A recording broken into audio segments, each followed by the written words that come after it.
We're going to create a new one. And we're going to add a vertical output. Let's start with YouTube. Now we're going to need a new stream key here. So we're going to need to create another vertical stream. We're going to create a new one. We're going to copy that stream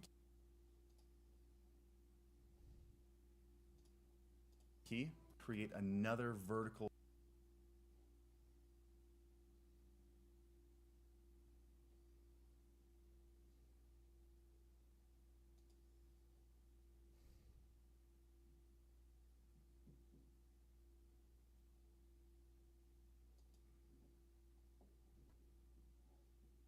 YouTube.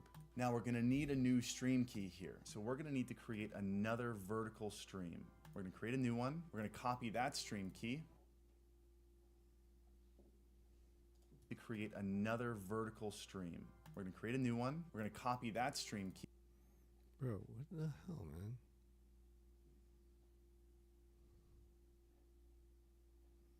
Two streams. Tests. Oh god. Next. No. Next. Public. Well, why did he skip that? That's so ridiculous. Duplicate stream key. Select a new key. Yes.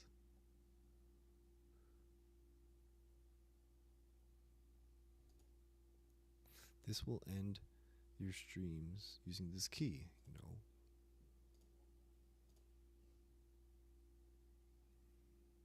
Okay. Yes, exit.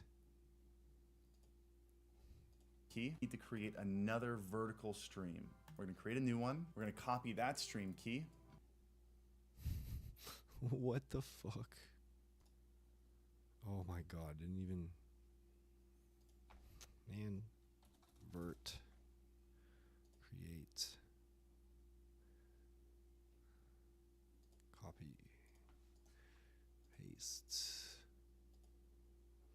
God, that was ridiculous. We're going to paste it in here, hit create output, and now we have a stream going to YouTube Shorts. Streaming both horizontally and vertically on YouTube is a little bit weird right now. It's two completely separate streams with two totally different chats, and because you only have one default stream key on YouTube, every time you also want to stream on YouTube vertically, you have to go in and manually create a new stream and select that stream key. So it's a little convoluted right now. Hopefully they update that and make it a little easier in the future. But last one, let's add TikTok. Now TikTok's a little bit stingy. They don't give out stream keys.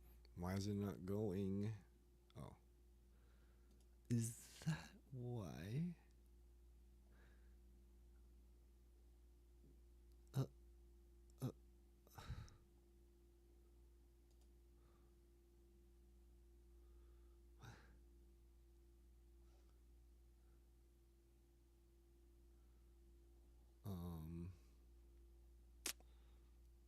Right, if that's that, that's that. This is supposed to be going to the vertical. What? Keys like they used to. Let's set up Twitch and output, and then okay, and it YouTube, and that's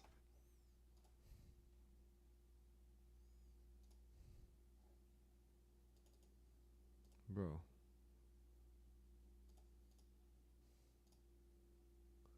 Yes, yes, output settings. Okay, save output. Oh. There you go.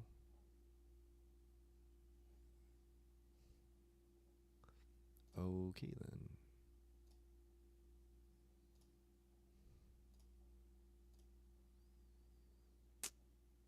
That is kind of whack.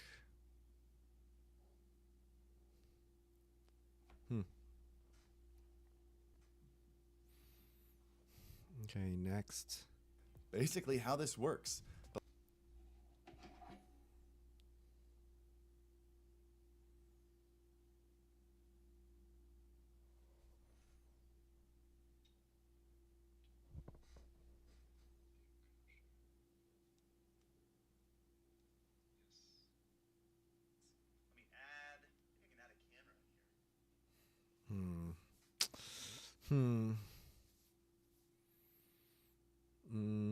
Okay, we got the vertical. How do we see the vertical? Huh.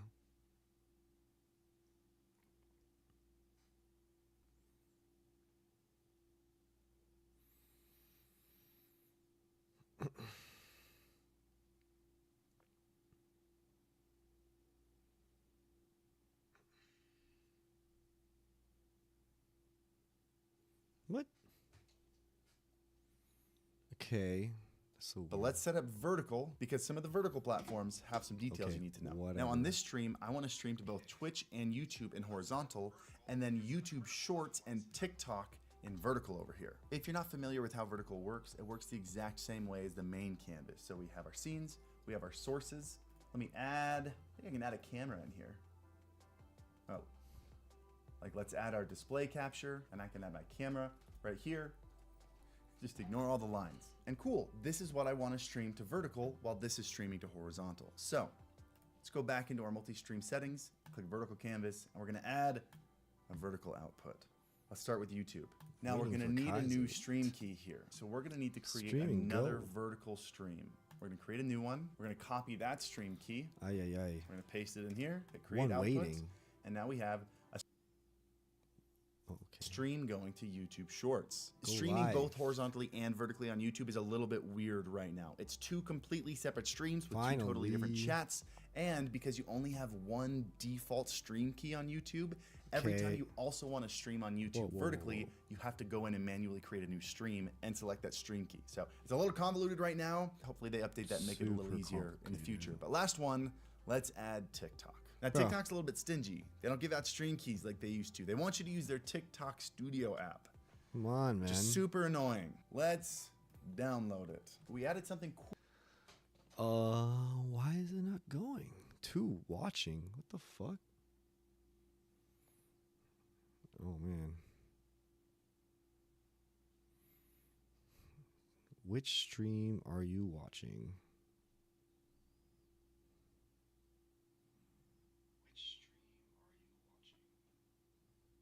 Oh, now you're watching. What the fuck?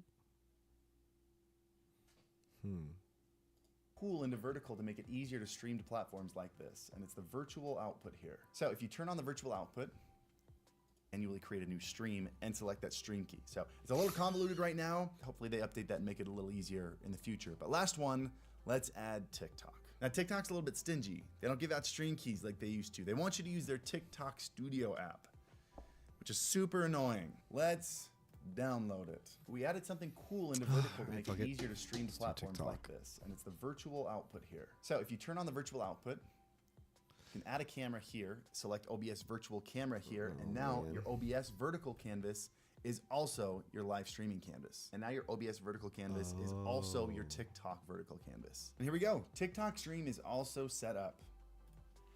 Easy peasy. And those are the What? 4 outputs that I'm gonna set up. It's important that you know though that each output that you add to it adds extra bandwidth to your internet because it is your computer sending the video to multiple places. So if you have 4 different destinations that you're sending your stream to and each one is 6 megabits per second, you're gonna need a total of 24 megabits per second Whoops. upload speed with your internet to be able to do that. TikTok. Keep that in mind. But now let's talk about why we did Twitch first. Because you can see if you try to go live on YouTube without going live on your TikTok built-in stream, server. it's going to give you a warning. TikTok The reason for that is in the settings here.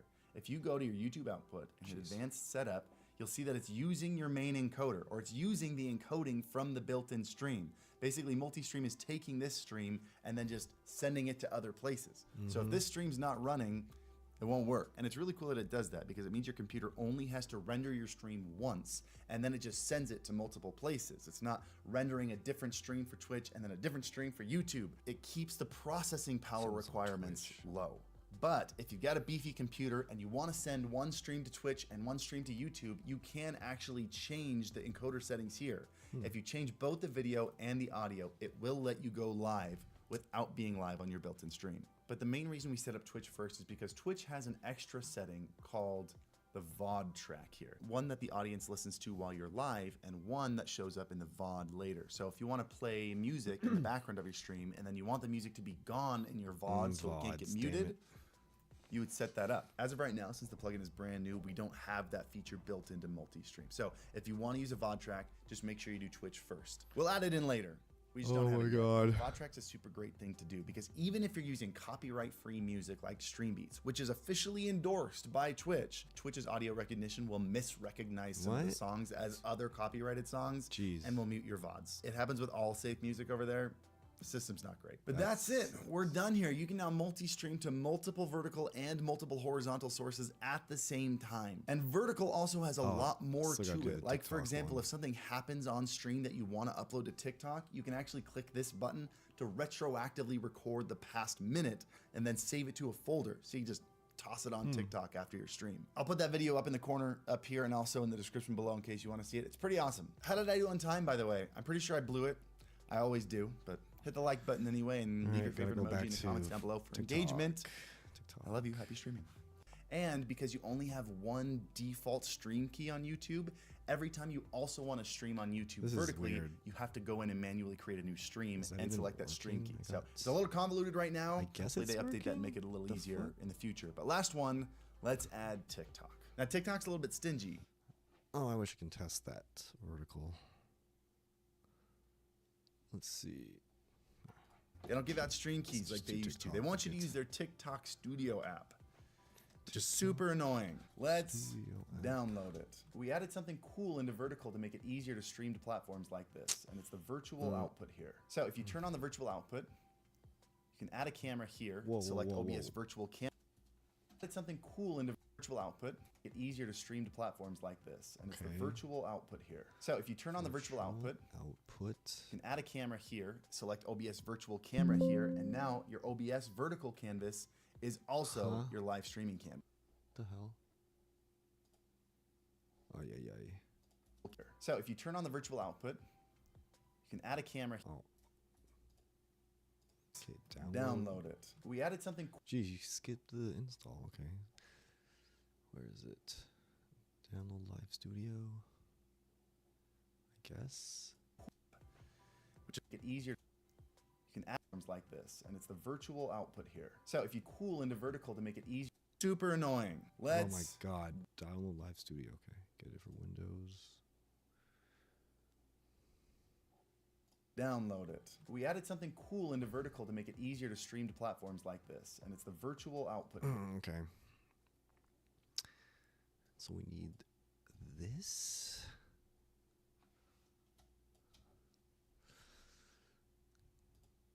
Come on, let's go. Where's the? Oop. Here. So if you turn on.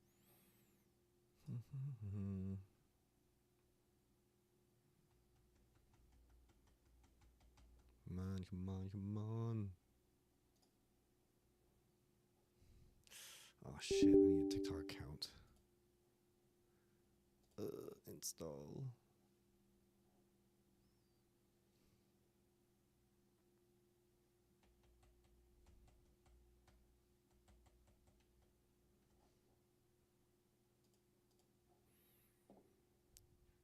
Alrighty. Yes. Yes. Oh man. Log in. Oh fuck. Alright, I gotta think of an. I'm gonna make fucking. Let's see.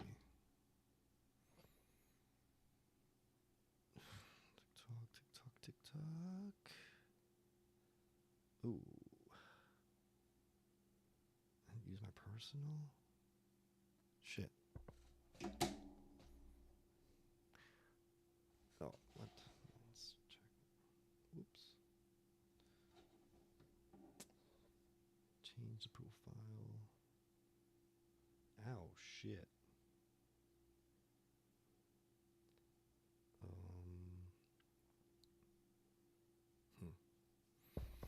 Alright, fuck it.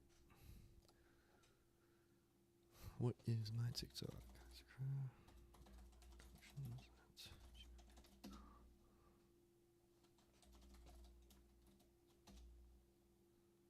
Okay. Whoa, really?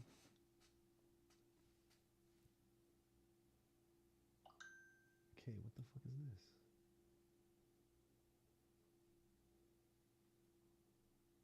Jeez. Oh my god, yes, it's me. Promotion. Damn. Allow.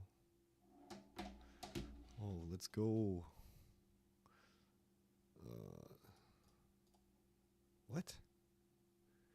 Two objects that are in the same shape. This and that. Thank you. Oh, come on.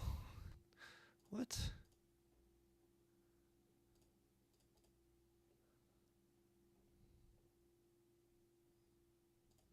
Okay, like, I'm not liking a new one. A sign up. Fuck. Yeesh. Let's just do... Is this taken? Damn.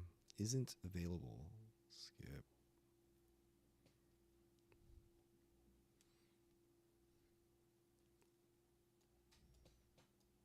Oh my god, come on.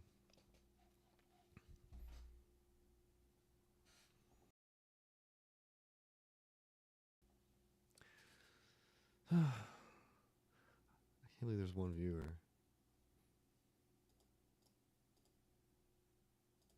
Who could it be? Oh shit. It starts. Import from another tool. Go live now. Oh shit.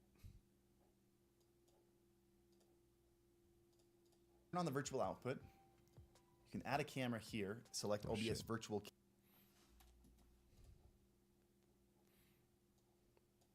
Okay, fuck it. Set up now? Showcase yourself playing games. I guess that's the one. Oh, what? What? Okay. Oh, this is ridiculous.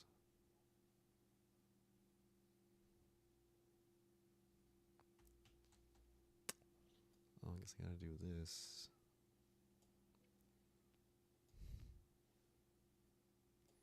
Yay, let's go. Wow, okay. Suggested for chit-chatting, blah, blah, blah. Okay. Apply 30 for live performance. No, let's not do that. Stream latency. I don't know. Nope. Next. Like, what? Oh, I see, because I gotta do this. Dual layout. Oh, I see. Huh. Oh, let's see what he said here. So if you turn on the virtual output, you can add a camera here. This looks like dual layout. Sure, let's do it. Not now. Not now. Holy fuck. Dude, what the hell? This is crazy. Okay, landscape. Can I just delete everything? Yes. Delete, delete, delete, delete. It's a lot of stuff. Portrait mainstream. Delete, delete, delete, delete, delete. There you go. Select OBS virtual camera here. Oh shit. Which is super annoying. Let's download it. We added something cool into vertical to make it easier to stream to platforms like this, and it's the virtual output here. So if you turn on the virtual output, Turn on the virtual output. Okay. you can add a camera Whoa. here. Select OBS virtual. I don't really want OBS or virtual camera. What the fuck? Can't I use this? Oh, wow. Okay. Camera here, and now your OBS vertical canvas is also your live streaming. Add source, blah, blah, blah, blah. Got it. Huh. That's cool. Canvas. And now your OBS vertical canvas is also your TikTok vertical canvas. And here we go. TikTok stream is also set up. Oh my god, I got so much shit open. Easy peasy. And those are the 4 outputs that I'm going to set up. It's What the important heck that is you know, though, landscape? that each output that you add to it adds extra bandwidth to your internet because it is your computer sending the video to multiple places. So if you have 4 different destinations that you're sending your Okay. stream to, and each one is 6 megabits per second, you're going to need a total of 24 megabits per second upload speed with need your a internet to be able to stream do key. that. Keep that in mind. But now let's talk about why we did Twitch first. Because you can see, if you try to go live on YouTube without going live on your built-in stream, it's going to give you a warning. The reason for that is in the settings here. If Bro, you go to your YouTube I'm output live with an on advanced 4 setup, different you'll see that it's platforms? using your Is that main encoder, or it's serious? using the encoding from the built-in stream. Basically, multi-stream is taking this stream Come and then on. just sending it to other places. So if this stream's not running, it won't work. And it's really cool that it does that because it means your computer only has to render your stream once and then it How do I just see sends my it to multiple stream, places. It's not though? rendering a different stream for Twitch and then a different stream for YouTube. It keeps the processing power requirements low. But if you've got a beefy computer and you want to send one stream to Twitch and one stream to YouTube, you can actually change the encoder settings here. If you change both the video and the audio, it will let you go live without being live on your built-in stream.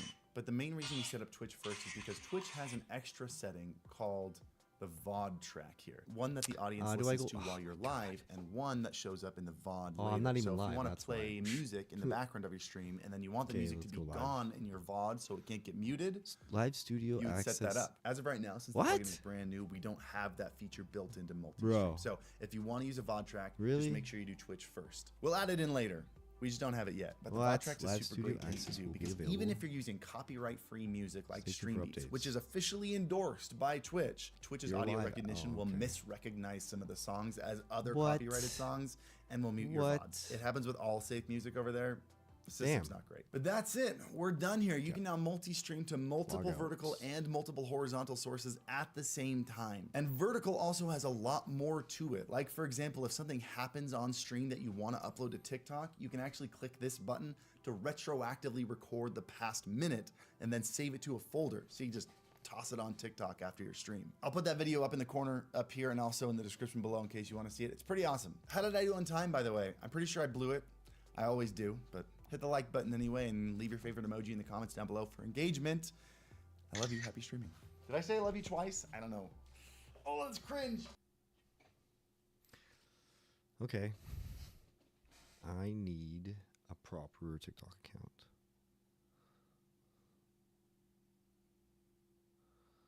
I'm currently live on Twitch, YouTube, Shorts, and TikTok. Fuck. Come on. Yeesh.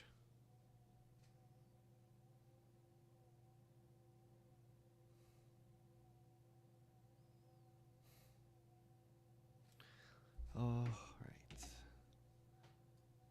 Moving on. All right, we already did that. This guy did the same thing.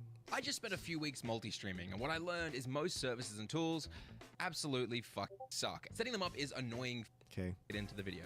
Before we get into the core setup, we need to understand the 2 different ways to multi-stream, relay versus direct, and why you'd want to choose one or the other. First, relay. This means you're streaming from OBS, for example, to a service like Restream, for example, and then that service will stream to the platforms that you link to it. The pro of this is that you're just encoding and streaming one stream and letting the service handle the rest. This means no added stress on your PC Damn, or that is internet. loud. Another great pro is Restream will combine your platform's chats for you and even give you a browser now. source to put Nope, it on screen for viewers. I It wanna looks hear my ass, But voice. hey, it's better than nothing. Now, the cons though are pretty rough. Ooh, For starters, ooh. probably having blocking 6 Skip. multi-stream So that go out what's the deal? streaming to multiple support behind paywalls, some account Bruh. of course. You'll want to head to the homepage and click stream via RTMP. This means essentially you're streaming from OBS to Restream rather than using their built-in studio. add channel and see Oh. a limitation of only allowing 2 platforms for their free version. And they also say they'll add a watermark. This isn't true. What? It's only adding a watermark if you use the built-in studio version that I told you not to remove. What frames. is Sometimes they do going this. on here? You'll want to click YouTube and hold on, and the settings No, I look want to correct. go We from OBS. Multi-stream OBS.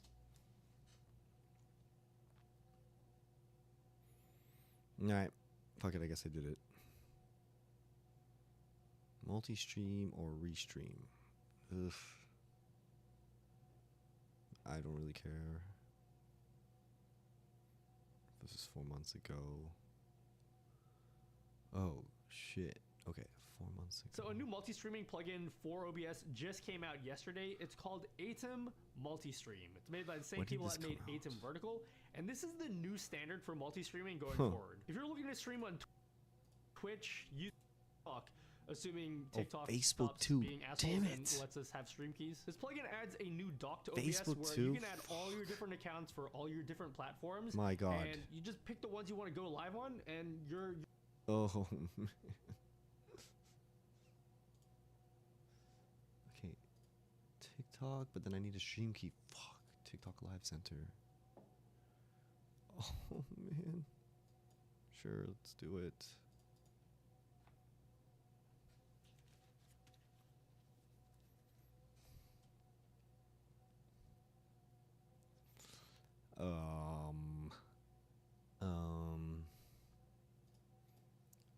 Okay, let's do this again. Go. Get your live audience and start building blah blah blah blah. Okay. Analytics subscription? No. And how about download? Oh, yeah, I already got that. Okay, logging in again. What the fuck? Yeesh. Wait, what? Oh my god. Grazercraft Productions at gmail.com. Alright. Yes, it's me. Thank you. Allow. Okay. you're done. You can even stream to different platforms. Okay, but X2, nobody gets in trouble for that, Are you gonna right? set it up? But you don't want that music to go out to YouTube because their copyright system is a lot more aggressive. That's also possible here, except I don't endorse that.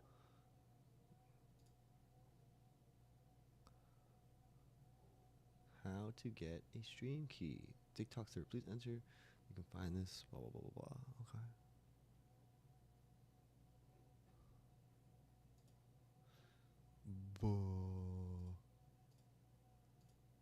Okay, go live. Here we go. I did that. Man. What the fuck? Oh my god. Oh my god, how did it just freeze? Cancel. Okay. Cancel. Cancel. TikTok Studio Live. Yes.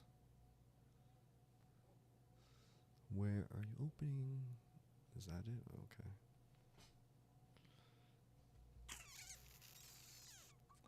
All right. That is that. Go live. What is this? Okay, it's like TikTok Live Studio not available. What does that mean? Ah. Wow. Really? Oh. Oh god. Okay. Okay. Yeah, why? Is that true? Live Live Studio require.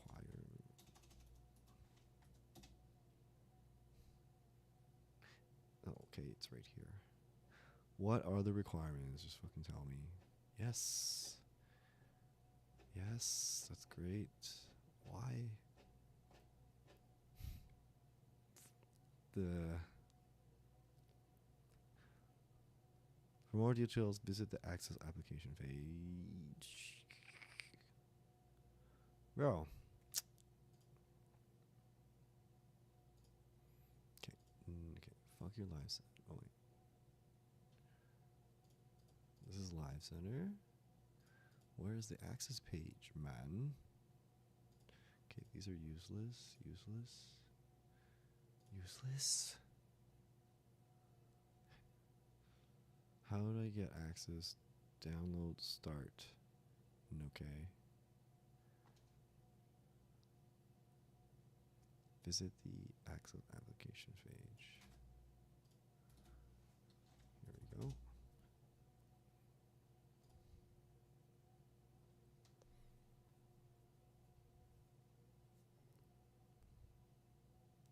Within 1 day.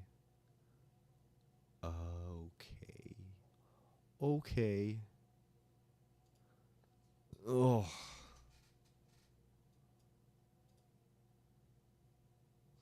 And like, this is not even the name I want, man. Fuck.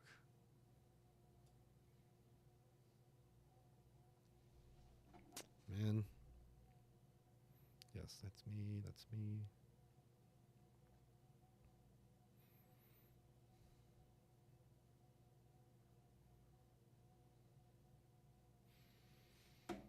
Okay, whatever. What is the next thing to do?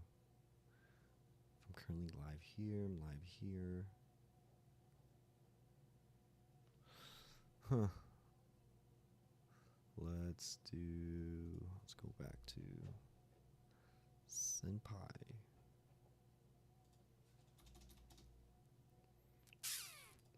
Hey, welcome back to the Streaming Masterclass. This is episode number... Streaming Masterclass.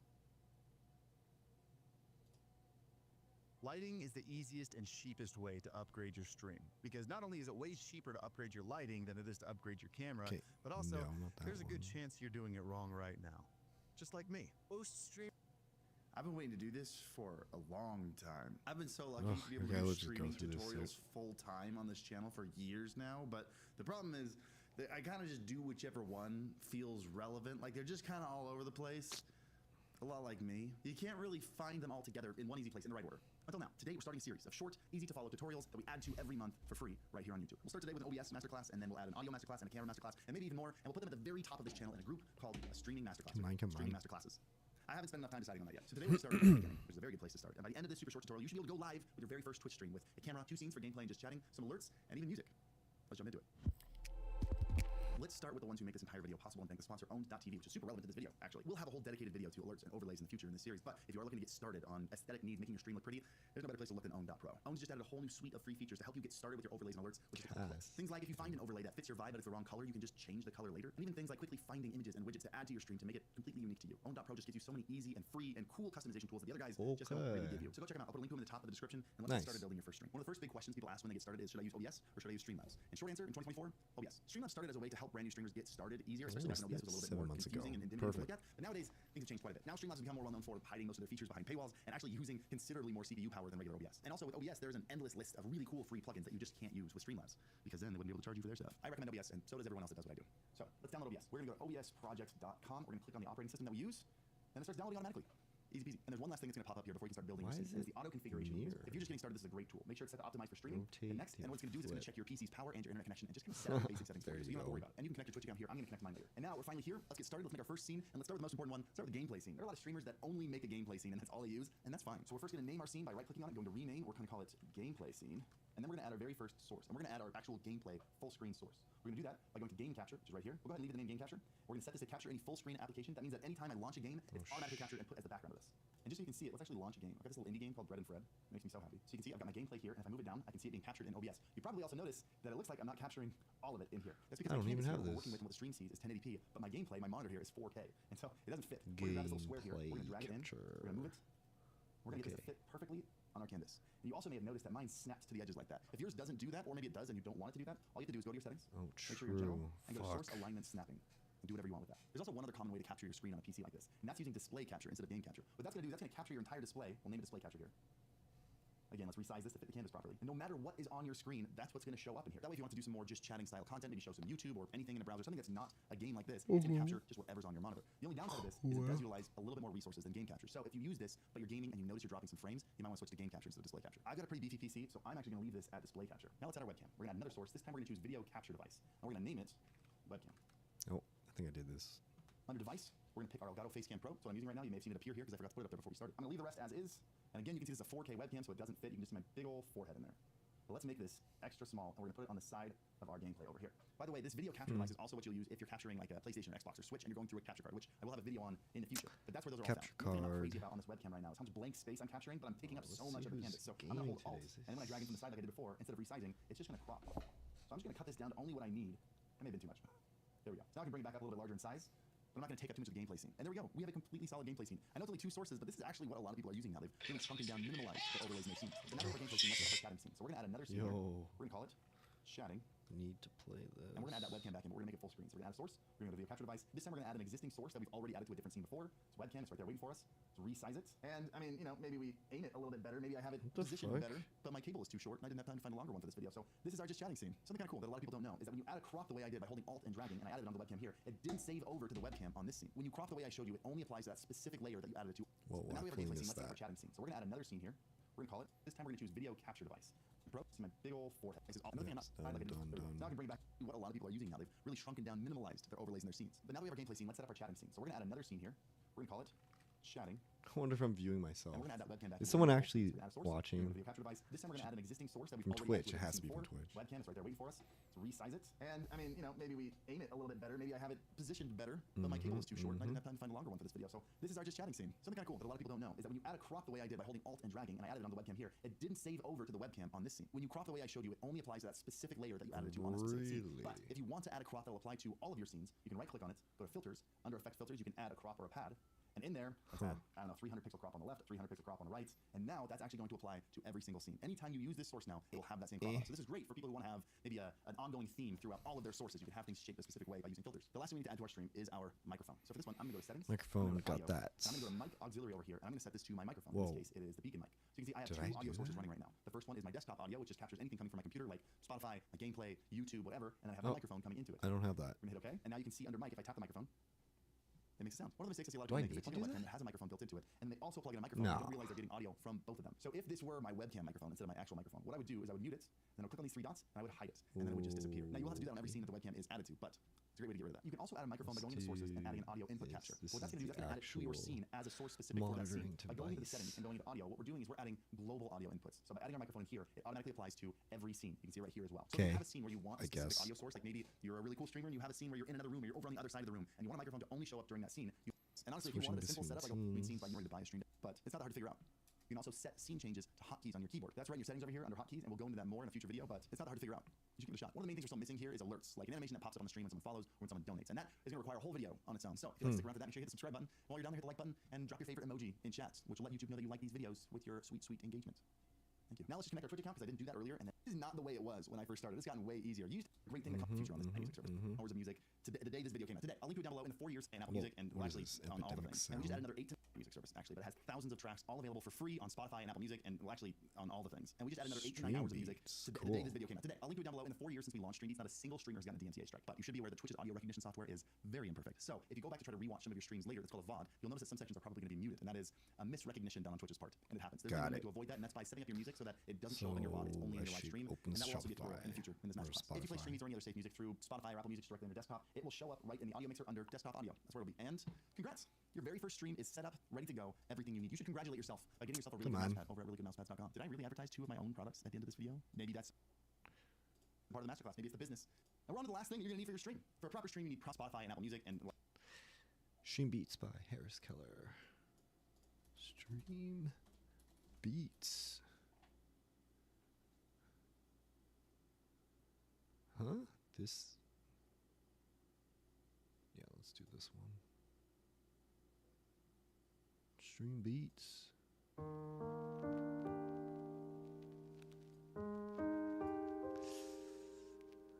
How do I make this lower though?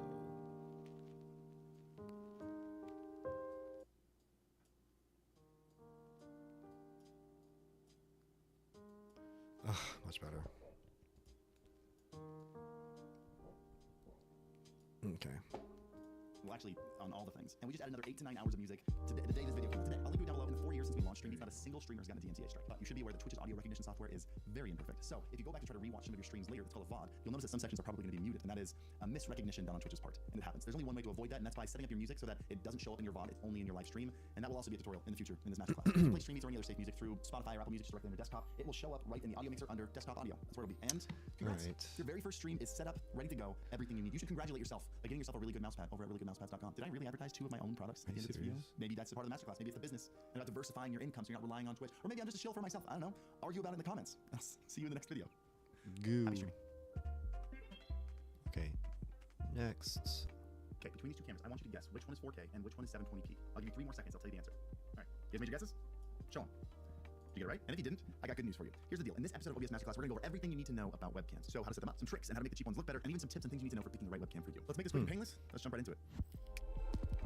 So I've got some cool news for you. The sponsor of this OBS Masterclass episode wants to do a $25 giveaway at the end of this short segment. So hang out for that. Sizzle.gg is a website that auto-generates awesome highlights of your Twitch streams, YouTube streams, and even local gameplay videos. No software, no editing skills required. So for all the new streamers watching the series, this one's for you. Sizzle.gg just watches your streams and automatically picks the best What parts, turning them into the clips and hell? compilations for all the most popular games for free. And they can even do any game or video, including just chatting using their University Wait, Access course. All you do is go to seriously? Sizzle.gg, link your streaming accounts, and then just auto-generate your highlights. You can make minor edits if you want. You can download them, create custom compilations, and even convert any video into vertical video for TikTok and YouTube Shorts. The basic plan is completely free forever. And then for just 99 cents for the first month, you can get awesome perks like the ability to generate highlights of any video you have using the University app. And that $25 giveaway I mentioned earlier, totally free to enter. All you have to do is click the Sizzle.gg link in the description down below. Just sign up for a free account, link your Twitch or YouTube account, and then Sizzle.gg is going to pick 2 of you to PayPal $25 cash to that you can use on battle passes, or skins, or pizza. Doesn't matter, whatever you want. It's just normal money. So hurry up, click the link below, and create a free Sizzle.gg account. Start Man, getting some I free can't content, even free like highlights, pick my and compilations. nose Back to the video. anymore. So you can see here, I've got my webcam mounted on top of my monitor. Let's throw it in OBS. You can see we've got our 2 scenes that we made in the last episode of OBS Masterclass. We're going to start with the chatting scene because that's just going to have the webcam full screen here. So we're going to add a source to that scene. We're going to add video capture device, and we're just going to name this webcam so we know what to look for if we need to find it later. We're going to choose our webcam, which is the Elgato Facecam Pro. And we have the same problem that we had last episode, which is we have a 4K webcam trying to fit on a 1080p canvas here. Obviously, we need to shrink it down. And I could do this whole, like, click the edge and drag it in a couple times, but an easier way to do it is going to be right-click on the source itself, go to transform, and then say fit to screen, or you could just hit Control F. Control F. Bam. Full screen camera, easy peasy. Let's go ahead and add the same thing to our gameplay scene. This is where we're capturing our desktop if we want to game or react to content. We're going to hit the plus, we're going to add a video capture device again, but this time we're going to add an existing source that we've already added before. That's our webcam.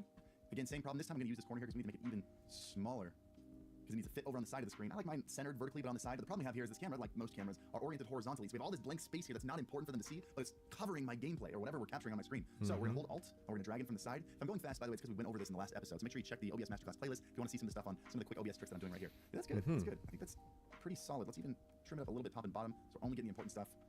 And then we have a good face cam. If you weren't aware of this, by the way, that trick that I did by holding Alt and dragging the edges here, it only applies to this scene. So if I go back to my chatting scene, you can see it's still the full image. It didn't crop this one. Kind of a neat little shortcut that not a lot of people know about. I don't think that's true. Actually, I think a lot of people know about that. Now, a lot of you guys are way better gamers than me. Maybe you want to have a second webcam showing off your mouse and keyboard, that angle, right? Well, let's plug in a second webcam. I'm going to show you how to do that. I'm going to just set it up here. It's going to be a terrible angle. We're going to add one more source. It's going to be another video capture device. We're going to say webcam 2. And this one is AverMedia PW515.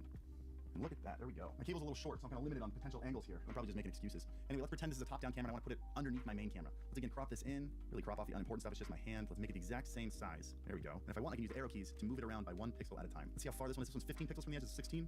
There we go. It matches up perfectly. Look at that. Actually, the easiest way to mount these top-down cameras, or even any webcam you want, is using a microphone arm. A lot of these webcams have the exact same standard mounting hole on it. They're called quarter 20 mounts. This means you can take something simple like maybe this boom arm, or even the ones that go up and over, and you can actually put a webcam on one of those and point it straight down. That's probably the easiest way to do it. Now, something you may have noticed looking at these 2 webcams is some of them don't look as good right out of the gate. I would say the Elgato that we're looking at top is a little bit dull, whereas the AverMedia we have on the side is completely blown out and overexposed. So let me just show you a couple tricks that I use in order to make a webcam, any webcam, look a little bit better. Some webcams, especially the Elgato webcams, have really great first-party software that lets you go in and really fine-tune those shots. So we're in the Elgato Camera Hub app here, and the first thing I'm going to want to do is actually add a little bit of contrast and saturation. Notice that I feel like there's not a lot of...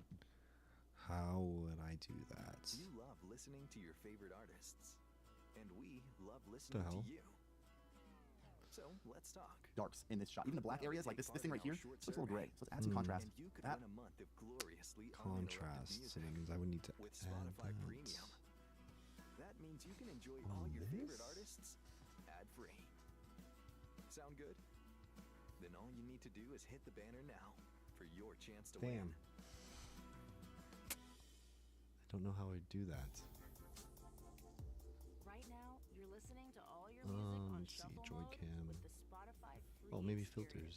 Explore how to tune into your Audio favorite video playlists and filters, albums audio video in any order filters. without hearing ad breaks with Spotify Premium. Video delay. Nope. Color correction? Color correction? Oh, here we go. Did you know? Already, you can see my facing just really starts to pop there. Now, don't worry too much about my lighting here. I have a little bit. Fuck, time to slow it down. Tap the button to see a list of upcoming, personalized live and virtual events just for you. Of extreme lighting going on. Like I've got a purple spotlight hitting me right. You can see that real washed out spot there. So don't worry too much about the lighting extremes here. But I also feel like my face, the skin tones just are feeling a little bit dull. So I'm gonna bring that up. Let's bring back down the contrast a little bit and bring up the saturation until my face feels like it's a flesh color. I'd say all in all, Flesh color. Contrast and brightness. Nope.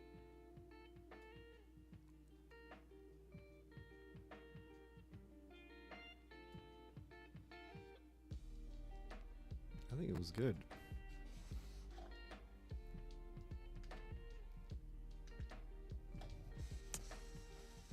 Contrast and brightness.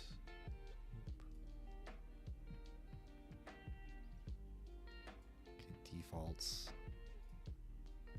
Oh, okay.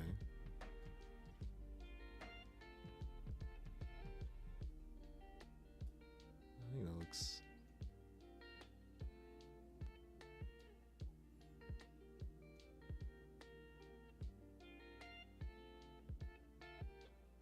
Okay.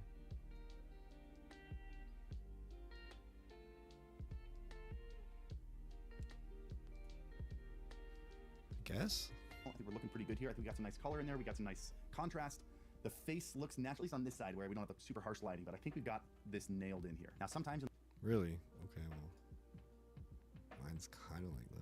notice webcams just don't look great out of the box. And I've noticed that with a lot of webcams, especially these AverMedia ones, is they actually are really good Damn, webcams. I'm using a But for some reason, they Pixel tweak a little bit 9 when you as first a open it. So camera. what I'm gonna do is I'm gonna open up the properties of this webcam and I'm gonna go to configure video. And you can see the biggest problem we're having is this Goo. entire side of my face is completely blown out. We need to turn that down. Oh, The problem is we don't want to turn the that's brightness second down. You can see as I crank it down, it makes the whole shot darker, but that spot is still blown out. What we need to do is we need to turn down the actual gain of the device. So we can turn the gain down there. I'm not seeing a lot happening. There's also an area in camera control where you can turn down the actual exposure.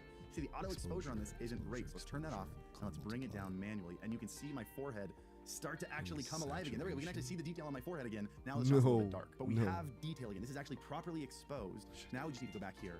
See if we can brighten this up naturally Gamma? like that. Oh, we're starting to lose it again. Maybe let's go back in. Bring down the exposure one more notch, and then try bringing up the brightness. Nope, it was better up one more notch there. Let's bring the brightness back down. There we go. It's also worth noting, by the way, this camera is pointing at the side of my face that's not lit, whereas the Elgato is seeing a well-lit face. So don't judge the AverMedia based on this. What is Just the use some of these point? tips for your own Zero. webcam, and also make sure you're properly lighting yourself. But I think we're getting somewhere with this webcam. I think it's already looking a lot better. Let's finish this off with one last tool. We're gonna go into the filters here, and we're gonna add an effect filter here, and we're gonna add color correction. This is gonna give us a Ooh. Okay, we want color correction, crop pad, enhance portrait. What does that do? Oh, hell no. Delete. Render key, scroll, aspect ratio. I don't see gain. Close. Where would that be? Properties, maybe? Okay, yes, yes, yes. Yes, yes, yes. There's nothing. I'd have to change it over there. Gain. WBL. White balance locked.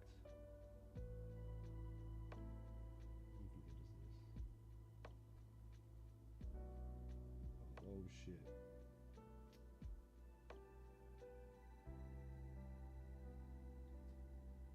Zero. Autofocus.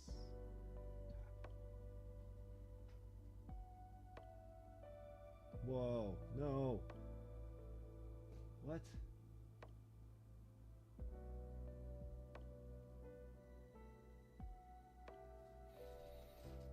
I guess.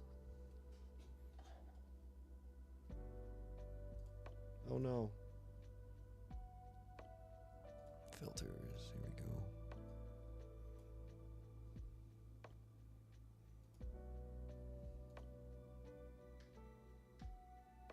Whoa, right? No.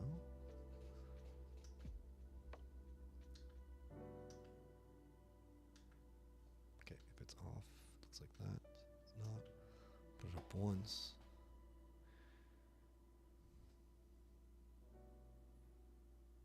Let's do defaults. I think that's good.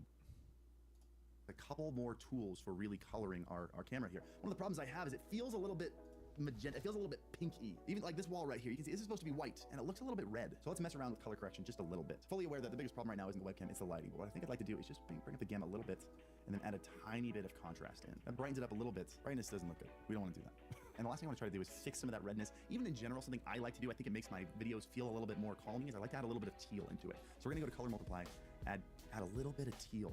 Nothing crazy. That was crazy. That was too much. Let's bring it back. So here we have this dark, kind of red image. We've brightened it up. We've added a little bit of blue, a little bit of teal. And again, it's a poorly lit shot, so it's not going to look great, but I think it adds a little bit of life. Let's even pull back on that teal just a little bit. I think that's a pretty big improvement. You can turn that off and on by hitting that little eye. And I like what we did to it. The tools that I use for the AverMedia webcam are built into OBS. None of them are AverMedia tools. This is something you can do to any webcam, and I highly recommend you just spend a couple minutes toy with some of the settings that you saw me toy with, because I think we made some pretty big improvements there. Now, the last thing I'm going to go over here is how to use non-webcams as webcams. So maybe you've got a mirrorless camera for shooting photography. Maybe you've got a nice phone that you don't mind plugging in and using one of the super fancy cameras on the back. Let's go over that. Now, this is the Sony ZV-E10. You can get it on Amazon for, I want to say $600 right now, and it has a couple advantages over modern webcams. First thing is that the sensor, or this spot right here, the thing that the light actually lands on and takes the image, is massive, way bigger than webcam sensors. That gives you better colors, better dynamic range, things like that. But also, you can take off the lens and put whatever lens you want on there, so they're really easy to upgrade later. How we're gonna plug this into the computer is we're gonna use something called a capture card. In this case, it's the Elgato Cam Link 4K. And we're gonna use the little HDMI port on the side to go into this thing. So let's plug this into the computer, and the HDMI cable goes from the camera into the capture card. Then just like our webcams, we're gonna add another source. It's gonna be a video capture device. We're gonna call this one Sony camera. And now we should see the Cam Link 4K, which is what I just plugged into the computer, and that's what our camera is connecting through. Yeah, we got a 4K camera in here on 1080, and then add some color just like we did the other ones, but that's how these cameras are supposed to look. They're supposed to look a little bit dull because that gives you a nice clean canvas to make as many tweaks as you want. Let's actually throw this on top of the monitor just like the other one. Okay, real quick, I'm gonna color it up. That was much better. Look, before and after. Look at that. And just for fun, that was much better. Look, before and after. Look at that. And just for fun, let's see Sony and Jeez. port on the cable directly with 720p in this webcam mode. Even though it can output either 1080p or camera, you want these very important. Make sure you know that you appreciate these free videos. I'm gonna leave you guys with one more tip. If you want a great webcam but you don't want to spend a single dollar, use your phone. That's what I'm doing. Anytime in the last 3, 4, maybe even like 5 or 6 years, the camera on the back of this is probably better than any webcam you can find. And for at least iOS, there's an app called Epoch Cam, and it's free. And it turns your phone into a webcam that either wired or wirelessly communicates directly with Elgato's Camera Hub software. Then you just get a little mount, maybe even a magnetic mount that goes on top or next to your monitor, and when you're ready to stream, you just stick it on there. Then you just get a little mount. Turns your phone into a webcam that either wired or wirelessly communicates directly with Elgato's Camera Hub software. Then you just get a little mount, maybe even a magnetic mount that goes on top or next to your monitor, and when you're ready to stream, you just stick it on there, and you have a super high quality webcam. For those of you interested in streaming but not ready to pay a couple $100 for a nice camera, that is definitely my highest recommendation. Download that free app, give it a shot. And I think that'll be it for today's class. I try to keep these short. I don't feel like I did a very good job this one. Next one will be shorter, and it's gonna be on microphones. So make sure you hit the subscribe button. Hit the like button if you enjoyed the video. If you're watching this far, you probably did. So it's free and it helps me out a bunch. Thank you for doing that. Leave any questions you have for future OBS Masterclass classes down in the comments. If you don't have one, just leave your favorite emoji for engagement. I appreciate you guys. Thank you for coming to this class, and as always, happy streaming. Sorry about that. I did it again. Epoch Cam. I've been waiting to do this for a long time. I've been so lucky to be able to do streaming tutorials full time on this channel for years now, but the USB mic. Fuck, I can do that. This is a $2,000 studio vocal microphone. Jeez. This is a $140 USB microphone. If you can't hear the difference, neither can your audience. So let me tell you everything you need to know about using one of these. Epoch. USB microphones are actually really cool because in order to use a microphone, you usually need two. I've been waiting to do this for a long time. Now we've got our first 2 scenes. And honestly, if you wanted a simple setup, like a lot of people are button down here, we're gonna go to stream, and then I'm just gonna hit connect account. I'm gonna sign into my. Okay, between these 2 cameras, I want you to get. Can stretch it out. Do our thing. Epoch Cam. E10. You can get it on Amazon for, I'm gonna say spot right here, the thing right now, and it has a couple of. Let's go over that. Now this is the Sony ZV-E10. You can get it on Amazon for, I'm gonna say $600 right now, and it has a couple advantages over modern webcams. First thing is that the sensor, sensors, so they're really, and we're in the HD 4K, which is why I just plugged into the shrink and did the other tweaks. Biggest wrecking cameras. Functionality right inside. Here, over USB. Let's directly in here. Because the camera can out of the Okay, HD. no. This video, when I said 4K was a 4K to month, I'll become hit subscribe. Great webcam, but you don't want to see 4, maybe even like 5. IO communicates Where's to the ready to stream. phone? Just Okay, here software. it is. Then you just get a little. It turns your phone into a time in the last 3, 4, maybe even like 5 or 6 years. The camera on the back of this is probably better than any webcam you can buy. And for at least iOS, there's an app called Epoch Cam. And it's iOS. free. And it turns Damn your phone it. into a webcam That's that why. either wired or wirelessly communicates directly with Elgato's Camera Hub software. Boo. Then you just get a little mount, maybe even a magnetic mount that goes on top or next to your monitor. And when you're ready to stream, you just stick it on there, and you have a Holy super fuck. high quality webcam. For those of you interested in streaming but not ready to pay a couple $100 for a nice camera, that is definitely my highest Alright, let's recommendation. see. Download that free app, give it a shot. And I think that'll be it for OBS today's on class. Try to keep this. these short. I don't feel like I did a very good job this one. Next one will be shorter. It's going to be on microphones, so make sure you hit the subscribe button. Hit the like button if you enjoyed the video. If you're watching this far, you probably did. So it's free and it helps me out a bunch. Thank you for doing that. Leave any questions you have for future OBS masterclass classes down in the comments. If you don't have one, just leave your favorite emoji or engagement. I appreciate you guys. Thank you for coming to this class, and as always, happy streaming. Sorry about that. I did it again. Damn, you guys can barely see it.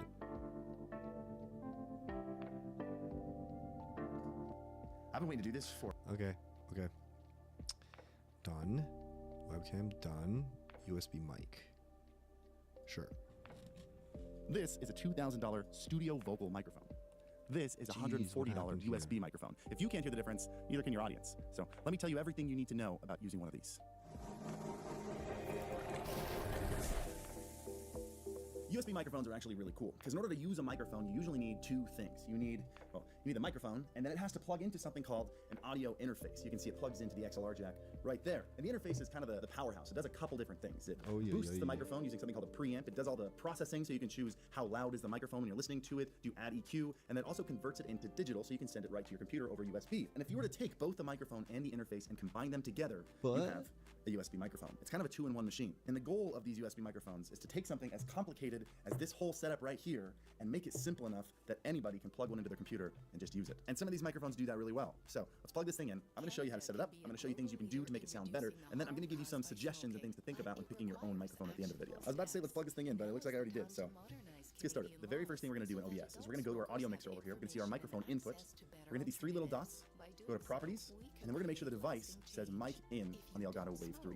You can see there are a couple other options for Wave 3. We're gonna get to that later. So click mic in, hit OK, and now you can see this little meter right here showing us exactly what this microphone is hearing. Let's double check that real quick by tapping on the microphone.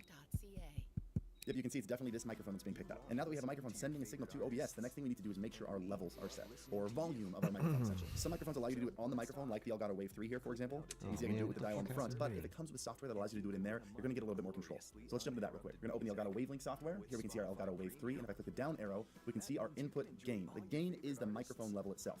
And so as we're talking, let's make sure we set it exactly where we're gonna have it on our desk. I usually suggest having it a little bit closer to your mouth like this. And as I talk, you can see it goes right up into the yellow, which is generally where we want it to be. I can turn it down, I can turn it up, but I think that was a pretty good spot, right around 28 dB there. Maybe 30. Check. I'm gonna bring it down just in case we yell during a game a little bit. Let's give it that little bit of headroom. The basic setup is done. Now, something you should know, if you start streaming and you notice that your voice is way louder than your game, one thing you don't wanna do is go back into the microphone here and turn down the gain of the microphone. Where you should change the microphone volume is the same place that you're mixing the levels of all your different sources. So if you're mixing right in OBS itself, maybe you have your gain volume down here, you'll just wanna drag this down a little bit like that. Or if you're using Elgato's mixing software and have your system going through right here, you wanna turn it down right inside here. Now, just so you know, this whole mixing software is something I'll be doing in a future video. So if you want to see how to mix your audio like that, make sure you subscribe to the channel. And while you're down there, hit the like button because it's free and it helps out a lot and it pleases the algorithm gods of YouTube. One of the quick tips I always do when I'm setting up a brand new microphone and I want to see if my voice and the game volume are just perfect, I'll set up a private stream on Twitch or even just stream to a secret account and I'll watch it and I'll play the loud moments of the game while I'm talking and then I'll watch the stream and make sure it lines up just right. You can also record yourself in OBS and do the same thing, but that's something I'd recommend. Isn't that what we're doing right now? I've got 5 main tips for you. Let's jump into that. The very first thing you should do is something we already did, and it's make sure that your input level is correct. If you're streaming and you notice your voice is crackling a little bit or starting to sound a little bit like an old-timey radio, this is peaking. Done on OBS. It means your gain is probably too high. Bring it down a couple decibels. That'll usually solve that problem. Gain is too high? The next 2 things you can do are going to be hardware improvements. This first one you can see I've got on here is called a shock mount. It's kind of like this rubber band looking apparatus that springs the microphone around so it can wiggle. What that does is it basically means the microphone is floating in the air. So if you bump your desk or you pick up your mouse a little bit and move it around and hit the desk, any vibrations in your desk don't travel into the microphone as well. The second hardware thing you can add is something called a pop filter. I don't have that. Something like this. And that's just a little bit of an air filter that goes in front of your microphone and it stops the plosives, like your P's and your T's, things that have just gusts of wind hitting your microphone. It stops that from happening. P's and T's, P's and T's, P's and T's and P's and T's. The last 2 things I recommend everybody do to their microphone to make it sound better are done in the software, and they're called plugins. The first one is called EQ, and the second one is called compression. EQ is short for equalizer, and it lets you boost the frequencies of your voice that you want to hear and cut some of the frequencies that you don't like so much. You can see I've got an equalizer open right here on my my screen, and if I boost up the highs just by a couple decibels here, maybe 2 decibels, that'll make my voice sound a little bit brighter. If I cut some of the mids over here around 500 hertz, that'll get rid of some of the muddiness in my voice. And then if I boost the low frequencies just by a couple decibels, that'll give me some thickness and make my voice sound a little bit deeper and richer. This in the audio industry is called the California smile, just boosting the highs and the lows a little bit and scooping out a little bit of the mids. A compressor is something that keeps your voice a little bit more consistent by making the loud parts of your voice quieter and the quiet parts of your voice louder. This can be set up in 2 minutes. I've got a whole video on that as well. I'll put that in the corner for anyone who wants to set up compressor. Guess that's better. So, which microphone should you go out and look for? Well, let me give you a couple things to think about. Is this better? First one, probably the most important one. Do you want a dynamic microphone or do you want a condenser microphone? These are the two most common types of microphones. Condenser mics are usually front-facing like this, where you talk into the side, whereas you can usually tell when one's a dynamic microphone because you talk into the top, like this, or like the SM7B. They're both good at 2 different things. Condenser mics are generally a lot more sensitive, so you get a lot more detail. They're usually used when tracking vocals for music. The problem when using them for streaming is they also tend to pick up things like keyboards and mics really easily. So if you're gaming, I think dynamic mics might be the way to go, because dynamic mics are typically more only sensitive to what's right in front of them. It doesn't mean you can't hear the mouse and keyboard at all. It just means it's a little bit better. So if you're doing more music streams, you're just chatting stuff that really isolates your voice, not making a lot of extra sounds, maybe a condenser mic is the way to go. Thing number 2 you should consider when picking a microphone is what features are involved on them. This is what we'll get into a little bit more in that next video when we talk about mixing features and stuff on the microphone, because as I mentioned, this has the entire audio interface built into it, and some of them have more powerful audio interfaces than others. Do you need mixing software that goes into it? What dials and buttons do you want on the microphone itself? These are all different on each microphone. Something for you to consider. Stupid And the last one is make sure fuck. the microphone sounds good. Watch some YouTube videos. Make sure you watch some unsponsored ones. Watch 2 or 3 before you make a purchase to make sure it sounds good. We got a handful of microphone reviews on this deal where we talk about happy streaming. Okay. Whoops. Oh, that was the next one was multi-streaming? Hey, welcome back to the Streaming Masterclass. This is episode number... Okay, did this 4. already. Episode number 4. It's good. Streaming with a mirrorless camera. Hello everybody, welcome back to the Streaming Masterclass. Today we're talking all about using your actual camera as your streaming camera. So, whether or not you just recently upgraded from a webcam to an actual camera, something like this, or maybe you're thinking about it, this video is for you. We're gonna go from the very beginning all the way to the end, set up a camera from start to finish, and we're gonna take a look at the difference, just so you can see what all the fuss is about. And of course, every Streamer Masterclass is powered by Stream Beats. It's the music you're listening to right now. If you're new to streaming and you're looking for copyright-free music that's safe to play on your streams and in your videos, Stream Beats is free, completely free, and it's safe. And I can vouch for that because, well, it's mine. I made it. If you go to streambeats.com right now, we're actually working on a brand new website. But the links right there to the 2 most popular streaming services are there. If you use Spotify, click the Spotify logo. If you use Apple Music, you click the Apple Music logo. It'll take you to the list of playlists. We got like 16 genres, over 1,600 tracks. Yeah, link to Stream Beats down below in the description. Let's jump into mirrorless cameras. Why do people even use a mirrorless camera when you can get a webcam now, a really good webcam for like 100 to 150 mirrorless bucks? camera. Well, a couple reasons. The first reason is pretty obvious. You're gonna have a superior image quality. It's just physics. You can't take a camera like this and get it to look as good as glass and equipment as big as this. It's just sometimes bigger means better, and also times better means better, and more expensive means better. Anyway, these are just better cameras than cheap little webcams. Also, another big reason is the choice of lens. You have a lot more flex on this thing. And lastly, if you want to do really cool stuff, you can kind of pull a Casey Nice ability to make other content outside, something fun with it, which is something that I think a lot of people should do. But let's jump into this here. What are you going to need? Make Well, other first thing you're going to content? need is obviously a camera, and you're going to need a capture card, something to plug the camera into the Ooh, computer. no Most capture They're card. also simple. You know, to let people do it. If it does, I'm going to have to go with the dummy battery. The last thing you need to consider, and one of the most common questions I get when talking about this topic, is what camera should I get? And a lot of it's up to you. It has to do with price, has to do with feature set. I use Lumix primarily. I use this to shoot all my YouTube videos, and I'm using it right now, almost this exact camera. God. This is the Lumix Okay, I'm S5 skipping II. this. This is the S5 IIX. They're basically the same thing, but there are 2 main reasons that I choose this one to live stream. First, welcome back to Streamer Masterclass, a XLR series on this mic. channel where we go over anything and everything you might need in order to start streaming, or if you just want to improve your current stream. Today, we're talking about XLR mics, which is kind of ironic because this is a USB mic, Whoa. which is why I brought my trusty SM7B for this video. Now, Damn. important disclaimer, this is a $400 microphone.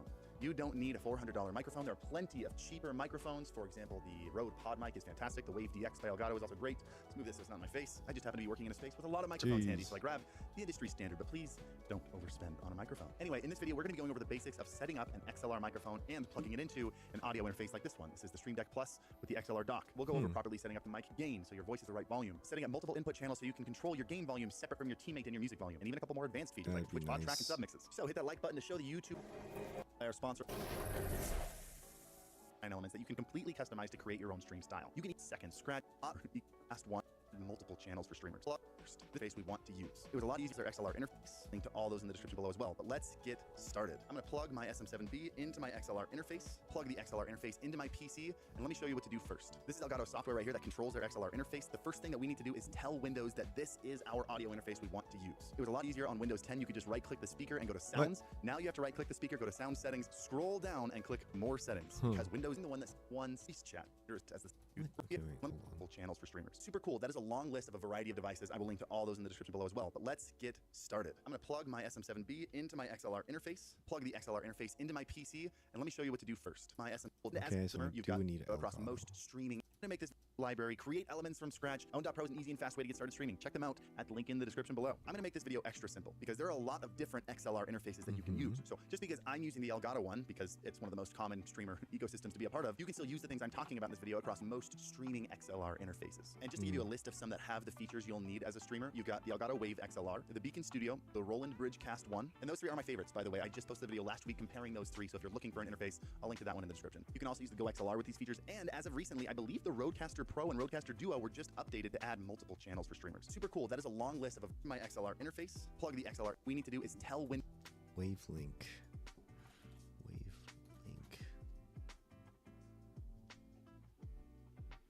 What? Wavelink software. Wavelink. Do I need Stream Deck?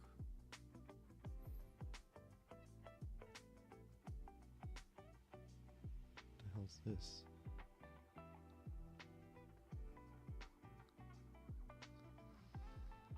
Oof, okay. Jesus. 4K Stream Deck. Do I need Elgato hardware to use Wavelink software? No, you don't need Elgato. What? You can use without an Elgato. Without an Elgato microphone or way, if you connect your Elgato Stream Deck. Jeez. Do I need a Stream Deck to use? No, you do not, however. Really? Bullshit.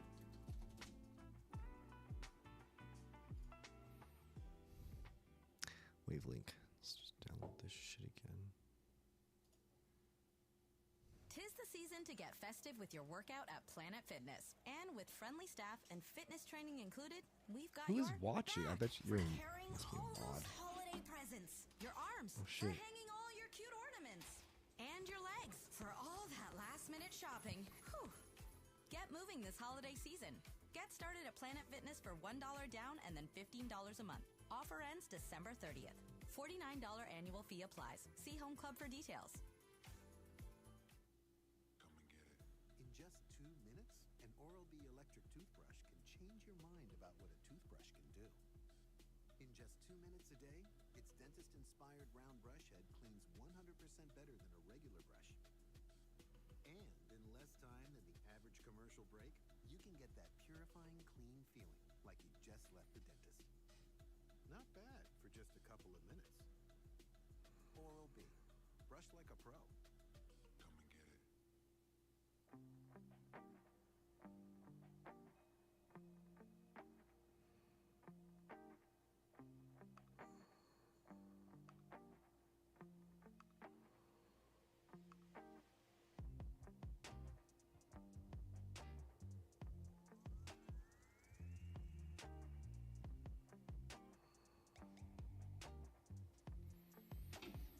Okay, let's try this shit. This light is kind of bright.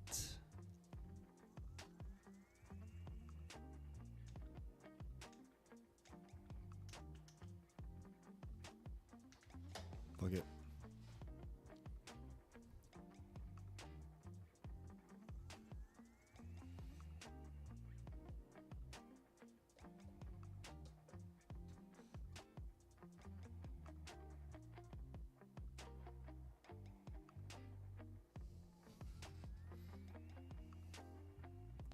It's kind of not bright.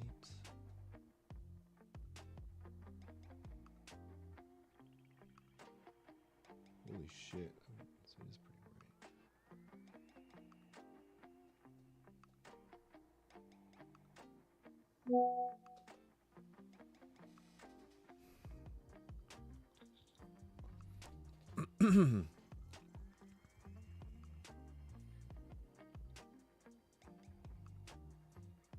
Oh, my brightness is low. Fuck.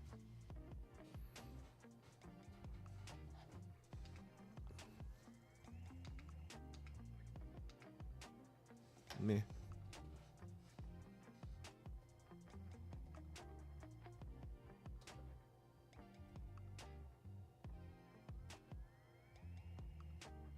Jeez, holy fuck.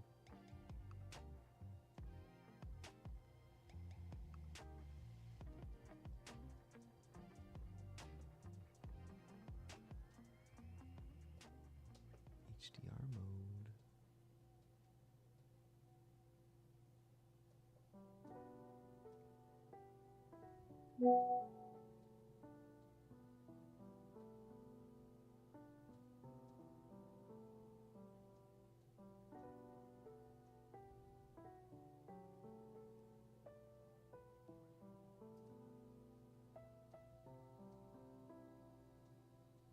Whoa, it doesn't even change on me. Huh.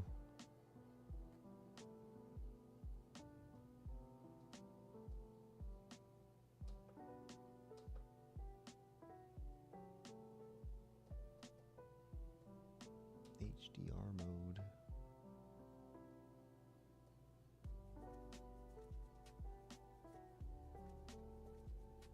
What? Oh shit.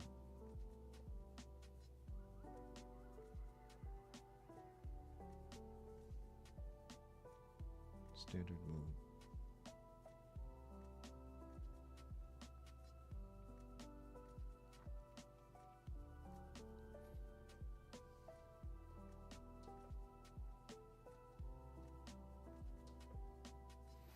Okay, goddamn.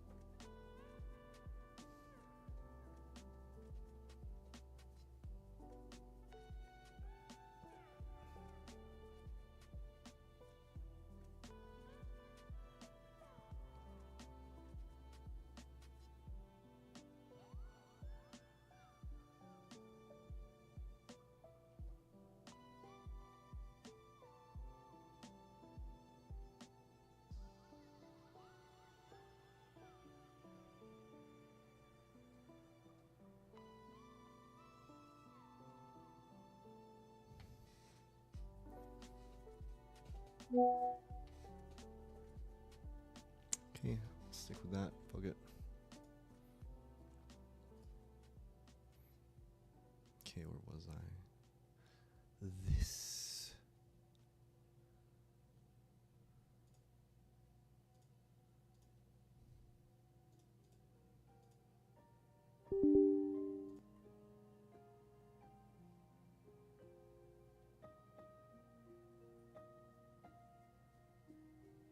Oh, wait.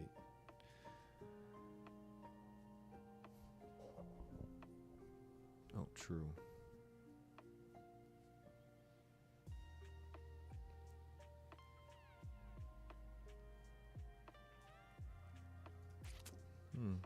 Twitch.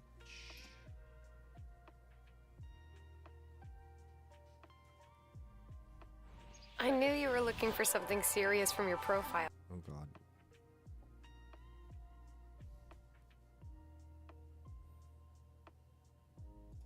Stream manager?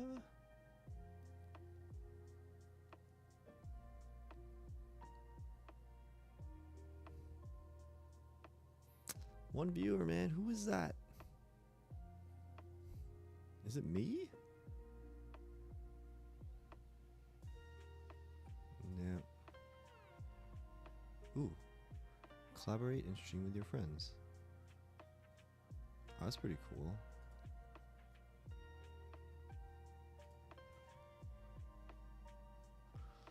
Where is... Here it is.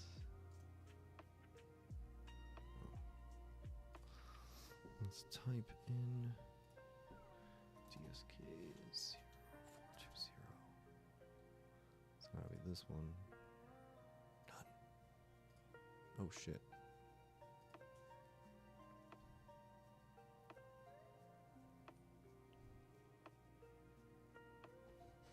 Whoa.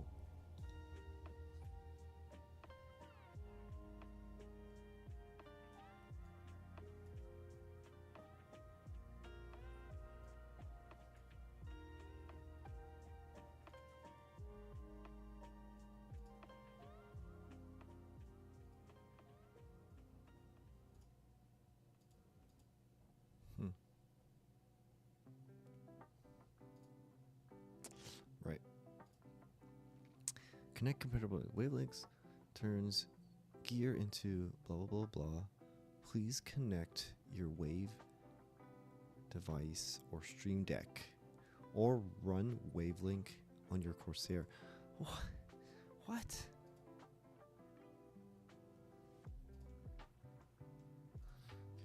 how to use wavelink without.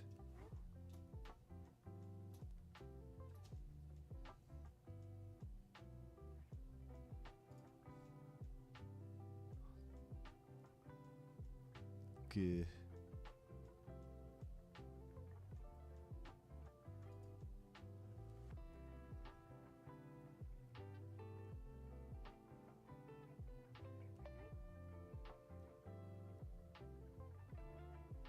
Wow.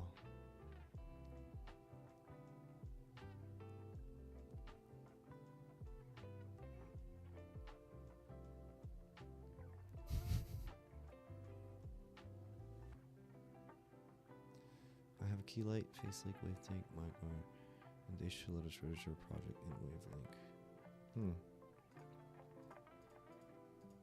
Bro, come on, man. That's lame.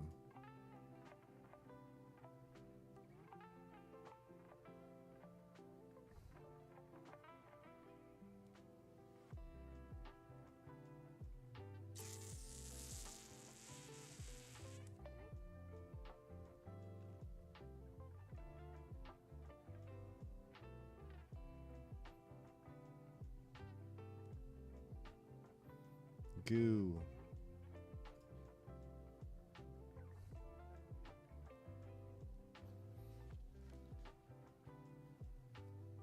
Oh god. We're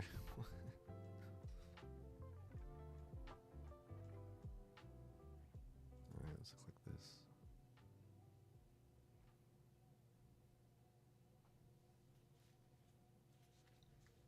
Finding the perfect gift is hard, but sending a Yeah, Prezi, no. well, No. that's easy.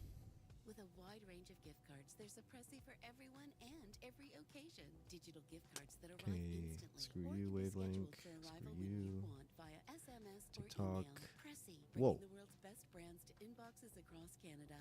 Anytime, Oh, anywhere. okay, I Search figured that. PREZZE to shop now. You love listening to your favorite artists, and we love listening to you. So let's talk. Click now to take part in our short survey, and you could win a month of gloriously uninterrupted music with Spotify Premium. That means you can enjoy all your favorite artists. Okay, let's do this one more time. Sound good? Then all you need to do is hit the banner now. Can't for use your chance wavelink. to win. Okay. Closing. The fuck is signing out? Log out. Log out. Okay. Windows that this is our audio interface we want to use. It was a lot easier on Windows 10. You could just right-click the speaker and go to Sounds. Now you have to right-click the speaker, go to Sound Settings, scroll down, and click More Settings, because Windows is like that. So here we're going to scroll down. We're going to find our device, which for us is Wavelink, because that's the software that we're using, and we're going to find the one that says System. So if you're using Beacon, you look for Beacon Studio System, or if you're using Roland, I think it says Bridgecast 1 System. Either way, your device, your system, you're going to right-click on it, you're going to say Set as Default Device. And then you're going to find Voice Chat as the second one, and right-click and make that default communication device.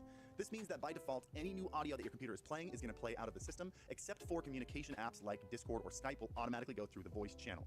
We'll get into channels in just a second. The next thing you need to know is go into recording, find the microphone that you are using. In this case, we're using the Elgato system, and so I'm going to find Elgato mic in, and I'm going to save this as the default device and the default communication device. I'm not going to do that here because I'm actually recording this on my Beacon mic, which is why I have that one checked up here. But if you've done that, we're done in this window. Hopefully you never have to open that window again, but just fair warning, if you've plugged in a new monitor or anything into your PC and your audio breaks, that's probably what's broken. Go back into those settings and just reset those the way they were before. All right, now we're going to jump back into our mixing software. This is where you're going to control everything. They're all going to look a little different based on which system that you're using, but for the most part, they should have mainly the same features here. So up top here, we have all our separate channels which control our input sounds. You can see right now I've got my 2 microphones that are right here. I've got my system sounds, which is the default that we set, so most of our stuff is going to come through here. We've got our voice chat, so if I'm talking in Discord, my teammates come through here. I've got music set over here. If we wanted to add another one specifically for Google Chrome, we could add this in here and make maybe browser. Add in browser and make sure we have Chrome routed through here. Something else we'll get to in a little bit. And now we can control YouTube video volume separately from everything else. I'm going to remove that real quick because we don't need it. Down here we have our outputs, and there are 2 main outputs. We have our monitor mix, that's what I hear, and then we have our stream mix, and that's what our audience hears. These 2 outputs correspond to these 2 faders in each channel. So for example, if I go into voice chat over here and I turn down this slider above the headphones, that means I'm going to hear my teammates in Discord less, but my audience is still going to hear them at full volume. For now, I'm just going to link them together, so whatever I hear, my audience hears. That's the simplest way to do it. If I had my headphones plugged into my Elgato interface, I would go to the monitor mix, I would click on here, and I would go to headphones, Elgato Wave XLR, and then I would hear whatever I have set for my monitor mix. Stream output is usually set to no additional output device because it's just sending directly into OBS inside your computer. You don't need to send it out to speakers anymore. I have it set to something else because that's just how I'm recording this video. Don't worry too much about this. And that's the basics of how this all works. This controls the volumes of your inputs, and this controls the volumes of your outputs. I'm going to rearrange some things to make it look a little bit more default like yours, and let's jump into setting up our microphone. So the first channel you're usually going to have is the microphone built into your system. In this case, it's the Elgato Wave XLR dock or Elgato Wave XLR. The very first thing we need to do is set up our microphone gain properly. So here we have an SM7B, and you can see when I talk, we've got this little leveling meter here that shows us the input gain that we're getting, or the input volume. But you can see it's only going up about halfway up here. Now, every single microphone works differently. Condenser mics don't need as much gain as dynamic mics, and even every dynamic mic is going to need a little bit different amount of gain. So that's where we adjust right here. You can see as I turn this up, you can see the meter is getting higher and higher and higher, until a point where it kind of stops. Doesn't matter what I do, it doesn't change. This is because a lot of newer interfaces have something called a limiter that stops it from going too far and peaking. But basically, we want our voice in maybe a loud talking volume to start hitting the yellow here. That's what we're aiming for. So if I get a little bit loud, it's still not weird for me to talk this loud on stream if I'm getting intense. I'm not yelling, but it's getting in the yellow here. And that's good. I think our gain is set properly here. And just so you know, gain is something that once you set properly for a microphone, you don't really touch again. If you find later on your stream that your voice is louder than your gain volume, and you want to turn yourself down, you don't do it in here, you do it in here. Okay, remember that. Down below the gain here is phantom power. Now, phantom power is something you only need on a condenser microphone. So we are using a dynamic microphone. I'm going to turn that off. Just so you know, a lot of people might tell you that phantom power will hurt your dynamic microphone. That's not true. It might add a little bit of hiss and static if your mic's not great, so turn it off if you have a dynamic mic, but it's not going to do any damage. If for some reason you're a psycho and you bought a ribbon mic, which is so rare that they don't even put it in here, don't put phantom power on that. That will blow it up. And the last thing here is if you have your headphones plugged into your audio interface, do you want to hear your voice or not? This is done differently on different devices. A lot of them will have a mic monitoring fader that you can just control the volume of how much you hear your own microphone. But if you don't like to hear your voice back in your headsets, on here, I'm going to change this to PC at 100% and mic at 0%. Or if you want to hear yourself, you can start turning this more and more towards the microphone. I actually really like to hear my own voice, so I'm going to set this at 50-50 here. And that's it. Our microphone is now set up and ready to use. Let's start setting up everything else. Now, one of the things we want to make sure we can do while we're streaming is adjust different sound sources, different inputs separately. So maybe I'm playing a game that's got a little bit of a lull and I want to turn up the music. I can reach up here to music and I can crank this up. You can see in the software, the music is going up as I turn it up on this dial. But then maybe we get into a really intense moment and I need to be able to listen for footsteps. I can crank it right back down. Oh, so shit. we're going to set up multiple channels here. And we're going to start with music because that's the most Going common. live. So if I launch Spotify, I'm going to turn on some stream beats here, which shameless plug is copyright-free music for your live streams and your YouTube videos. We got 16 genres, over 1,700 tracks, a ton of music, and it's completely free to use available on Spotify and Apple Music. So we're opening it here on Spotify. Link down below. But I'm going to pull up one of my favorite tracks. I'm going to pull up Ambient Gold. All right, whatever. And you can see it's not coming through system here. Or it's not coming through music over here. It's actually coming through system. And that's because we set system to be our default setting. I need to let Windows know that any sound that comes through Spotify needs to come through the music channel over here. So we do that by going into our sound settings. We're going to scroll down and we're going to go to volume mixer right here. We're going to find Spotify. I don't know why it shows up twice. It's just a funny little No, Windows that's not thing. even We're going to correct. hit the down arrow, and for output device, we're going to check this, and we're going to go to Wavelink Music. Now, look at that.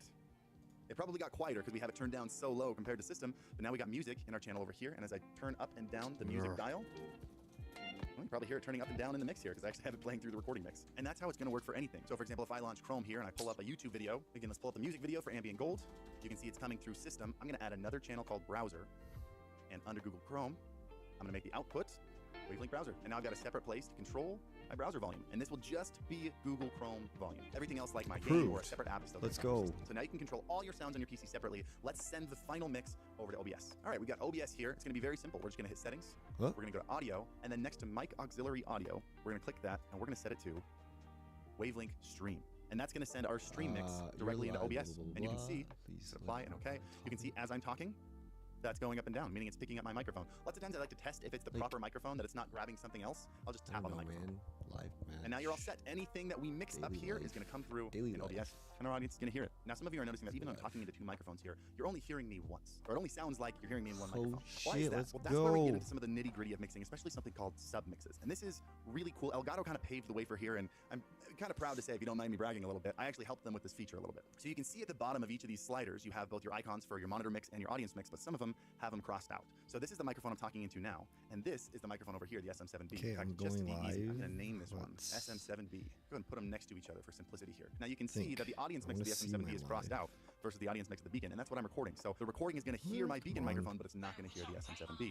If I were to do this, now you're going to hear the SM7B. And if I go back, you're going to hear the Beacon mic. Live. You'll also notice that I have the headphones of both of them crossed out. I'm This is crossed out by live. default, and you should, for the most part, always leave this off. And you Yo, might be let's saying, well, Harris, go. we talked about adding your microphone into your headphones. Okay. Yes, that's done in here. And there's a reason for that. If you turn this on, this is actually the sound from the complete mix. This means that if I turn this on right here, and I was wearing headphones, this would be the sound from my mic traveling all the way Sick. to the PC, and then traveling back to my headphones, and there's converting going on there. There's some latency being added. Latency or lag is happening there, and I'm going to hear my voice Oh, delayed shit, in I'm my live ears. on It's almost like a little bit of an YouTube echo. too. It's not a way that you want to hear your own voice. If you want to hear your own voice, do it in this setting here in the monitoring settings. Having two different mixes, a mix that How you can hear I and a mix that your fix audience hears, are called live? submixes. Where that comes in handy is a situation like Come music here, where on. in general, if I'm playing a game, I like to have my music turned a little bit lower than my 2 audience can hear views. it. Let's Because go. for them, it's background music, it's entertainment, it's fun, but for me, That's I need probably to be able me, to though. hear the game a little bit more than they do. So I unlink the two, I adjust my submix that I'm hearing. You can see this is the monitor submix. I adjust mine a little bit lower, maybe 70% of what I have the audience mix on,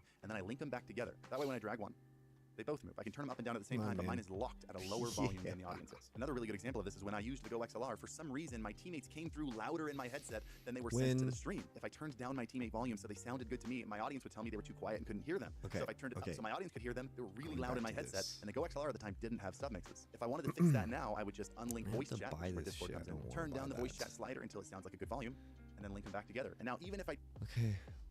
We live on Twitch, YouTube Shorts, and TikTok. All right, let's turn go. down the Keep Discord going. volume on my stream deck over here, Stream masterclass. Ooh, do I want a green screen? Fuck. hello, everybody. Welcome back to Streamer Masterclass, the series on this channel where I answer any questions a streamer might have about streaming. Eventually, this is episode 7, so we're chugging along. But if this is the first time you're finding this channel, this video right now, hit Nope, the subscribe not button if full you're looking for more information like this. I'd really appreciate it. Today, if you couldn't tell from the title, we're talking about green screens, how to set them up, Yo, some cool creative mad ideas, and how to people use joining. them. You And guys if you couldn't wanna tell, stream I'm too? using a green screen right now. Probably could tell though, because I've got some flaws in my green screen. Not because I'm trying to teach you something special, but because I've got a 3-year-old and a brand new 2-week-old daughter. Wild. So You guys if you feel are like wild. congratulating me, just help me out. Hit the like button and congratulate me in the comments because it's 2 a.m. This is the only time I can shoot this. And to save you from making some of the same mistakes I'm making in my green screen right now, I'm going to tell you what they are, so you'll be a better green screener than myself today. How about that? But right now, you can see I've got the Elgato Green Screen XL behind me. Elgato is Damn, not the what the sponsor of today's video. In fact, it's Best Buy, and there will be more on that in just a little bit. A lot of people TikTok's think the only reason you use a wild. green You guys are screen is to crazy. put yourself in a cool virtual room or to put yourself in front of your gameplay without any kind of background. Okay, around green it. screen, And while, green yes, screen. you can do those things. Those are Do the most I common need applications one? of green screen and streaming. There is a lot more you can do. I put some of those ideas normal. together for you tonight so you can see them and I can show you how to make them. Things like this, or even how to do this during your gameplay scene, but still have a normal just chatting scene without a green screen behind you. But that's enough of an intro. I think I just enjoyed This talking is to you a serious little green bit too screen, much. I don't know. Let's get into this. Whoa. Okay. Can I show you some really cool tech at my other desk real quick? These are the Logitech G Astro A50X headphones. And these headphones okay, turn do this something that no other gaming headphones do. Using the multiple ports on the back of the base station, you can connect an Xbox, a PlayStation, and a PC all at the same the hell time. is And then switch this? between them just by clicking a button on the back of that's your headset. cool, I Perfect guess. for the gamers and streamers that use both console and PC. And also, want to get that premium audio experience using the Pro G graphene audio drivers. Oh, is this a Plus, all sponsor? the Nope. HDMI ports are balance Moving controls away. on that. Or When you're done gaming, A50X is at Best Buy now. Full of tricks to getting a perfect green screen. And if you don't do them, your green screen ends up looking like this. It's just not very convincing. You got green around the edges. You got some weird noisy areas. Part of my chair is cool, fuzzy and slightly transparent. But all of the problems with my green screen right now can be solved with 3 different techniques. Your green screen should be flat. Your green screen should be well lit. And Who's your got a green screen? Should be a little bit further away from you. Let me turn on my light real quick. Oh shit. Oh, do you see how much that already fixed this? It's not perfect. We still got some fuzzies on this side, but that's just because I don't have time to set up another light. But you can see at our main green screen setup, we've got 2 gigantic lights evenly lighting our entire setup, because when we green screen, that background needs to be perfect. You'll also get a lot of people who ask, why would you spend $160 on a green screen like this one behind me when you can go to Walmart and spend $10 on a green sheet? And yes, you can do that, and it will absolutely work on a budget. I did that for years. But the reason you go for a green screen like this is it's flat by design. A sheet's gonna have some waves, it's gonna get some ripples and some shadows, and the shadowy areas are gonna be harder to green screen than the lit areas. And the third issue of being too close to your green screen is the reason I've got green and kind of some fuzziness in my hair. It's why part of my chair is transparent. It's because the green is bouncing off the green screen and landing on the back of me and on my chair, which ends up making my chair look green and getting green screened out in the process. If I wanted to spend a little more time on my setup, I would adjust my camera angle so I have more room, and I would push this about 3 or 4, maybe 5 feet further behind me. But now that you got some green screen principles out of the way, let's toss some stuff into OBS and start this from scratch. So here we are in OBS. We have one source, and it's this camera, and that's it. The first thing we need to do is remove this background. So what we're gonna do is we're gonna click on the camera, we're gonna go to filters, and I know what you're thinking, oh, let's look for green screen. It's not gonna be called green screen. This is the green screen. The effect we're looking for is actually called chroma key. Let's click on that. And look at that. The green is gone, almost. Because we've got some areas that are a little bit brighter because they're closest to the light, some areas that are a little bit darker, furthest from the light, we've got to adjust for this. We've got to let OBS know exactly how much green to grab. Do we want a little bit more yellowy green? Probably for this spot here. So if we turn up the similarity, it's going to let OBS know, let's get some colors a little bit further away from green. You can see as I drag that up, I only had to drag it up 9 points and they're all already gone. I think I did a better job this time than I did last.